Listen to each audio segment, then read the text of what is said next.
नमस्कार साथियों। एक बार भगवान भोलेनाथ पृथ्वी लोक पर मानव की क्रियाकलाप को देखते हुए नाराज हो जाते हैं। इंद्रदेव को आदेश देते हैं कि हे इंद्रदेव, मानव अपनी क्रियाकलापों से भटक गया है, इनको सबक सिखाना पड़ेगा। सबक सिखाने के लिए आप कुछ समय के लिए बारिश ना करना पृथ्वी लोक पे, तब तक ना करना जब तक कि मैं अपना शंख ना बजाऊं। जब भी मैं अपना शंख बजाऊंगा आप समझ लेना कि हाँ अब बारिश करना है। बोले ठीक है। कुछ समय, 1 साल हो गया बारिश नहीं हुई, 2 साल हो गया, 3 साल हो गया, सारी पृथ्वी पर अकाल पड़ गया, भूमि बंजर हो गई। वहीं पर एक किसान बंजर भूमि पर हल चलाने का कार्य निरंतर रख रहा था। एक बार भगवान भोलेनाथ माता पार्वती के साथ पृथ्वी पर भ्रमण कर रहे थे। देखा वह किसान बंजर भूमि पे अपना हल चला रहा है। तो भगवान भोलेनाथ साधु का वेश बनाकर उस किसान के पास पहुंचते हैं और पूछते हैं कि भाई पिछले 3 साल से बारिश नहीं हुई है, अकाल पड़ा हुआ है, इसके बावजूद भी आप हल चला रहे हो, बंजर भूमि पे हल चला रहे हो, इसका राज क्या है?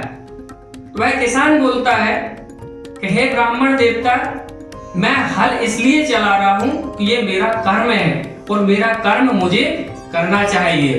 दूसरा, इसलिए भी हल चला रहा हूं कि मैं कहीं अपने कर्म से भटक ना जाऊं, अपने काम को भूल ना जाऊं, इसलिए मैं हल चला रहा हूं। बारिश होना ना होना ये मेरे बस में नहीं है, ये तो ईश्वर की कृपा है।